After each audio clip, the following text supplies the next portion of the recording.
Sa video na ito ay pag-uusapan po natin ang kasalukuyang pagbulusok ni H-Bar, ang native token ng Hedera Network na halos maabot na ang pinakamababang presyo ngayong taon.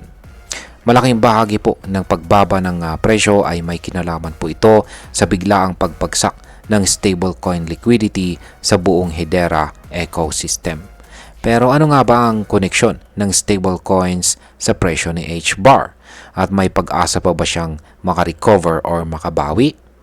Kaya aalaman po natin ang buong detalye para malaman natin kung may oportunidad ba dito o dapat na po tayong lumayo muna.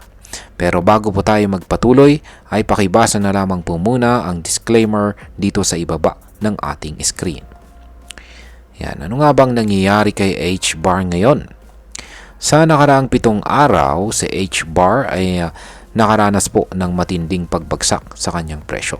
Umabot po ito sa 15% decline at halos masagi na ang pinakamababang presyo po niya ngayong taon. Sa kasalukuyan ay umiikot po sa H-Bar sa presyong nasa 0.13 or 13 cents na itinuturing na critical support level. Ibig pong sabihin, kung tuluyan po itong mabasag pababa, maaaring tuloy-tuloy po ang pagbagsak nito lalo na kung wala pa ring bagong demand na papasok sa network. Ngayon ay bakit bumaba ang presyo ni H-Bar? Ang isa po sa pinakamalaking dahilan ng pagbagsak na ito ay ang pagbawas po ng stablecoin liquidity sa Hedera Network. Ayon po sa datos ng DeFi Llama, bumaba ang kabuang supply ng stablecoin sa Hedera ng mahigit 80% sa loob lang ng isang buwan. Mula po sa dating $216 million, bumagsak po ito sa $41 million. Ang pagbagsak na ito ay nangangahulugan ng kakaunting activities ng mga user sa network. Kaunti na lamang po ang gumagamit ng stablecoins.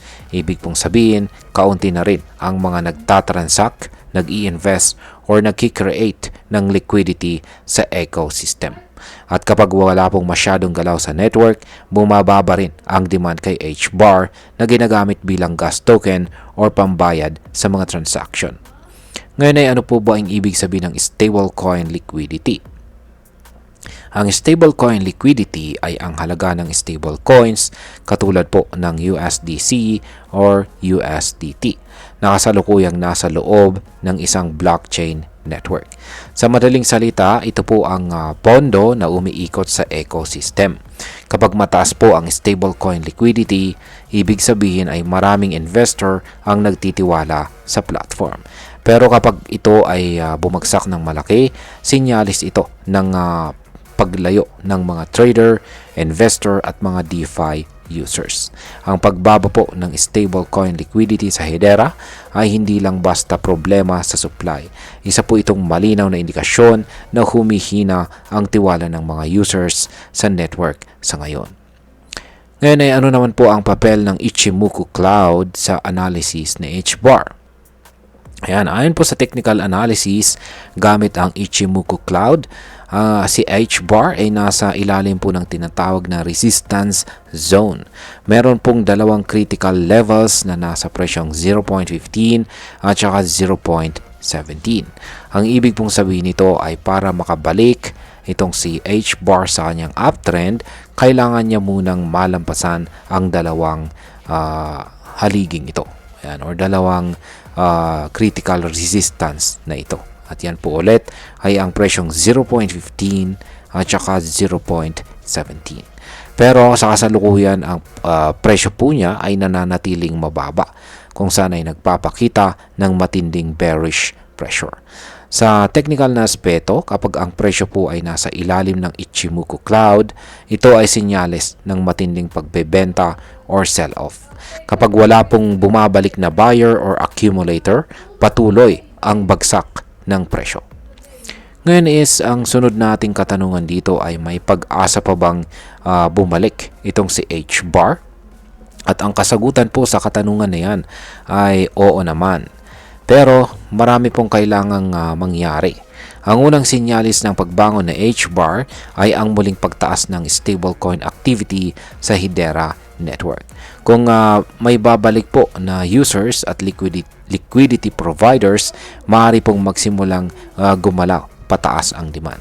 Pangalawa, kailangan po niyang malampasan ang resistance na nakaabang po sa 0.15 or 15 cents. Kung mangyari ito, posibleng makita natin si H-bar na tumaas ulit patungo sa presyong 0.17. Dito po natin masasabing may potensyal na pagbabalik ng bullish momentum. Pero kung mananatili po ang bearish momentum condition, baka tuluyan pa itong bumagsak sa ilalim ng presyong 0.13 na kasalukuyang pinakamababang presyo po niya ngayong taon. At ayan, pag-usapan naman po natin ang epekto nito para sa atin bilang mga Pinoy crypto traders at investors dito kay H-bar. Ayan, para po sa atin dito sa Pilipinas, kung meron ka pong hawak na H-bar or H-bar holdings ngayon, mahalagang mag-ingat at wag po tayong padalos-dalos sa pagdesisyon. Kung long-term holder ka at naniniwala ka po sa technology ni Hedera, maaaring tingnan mo ito bilang oportunidad na bumili sa mas murang presyo.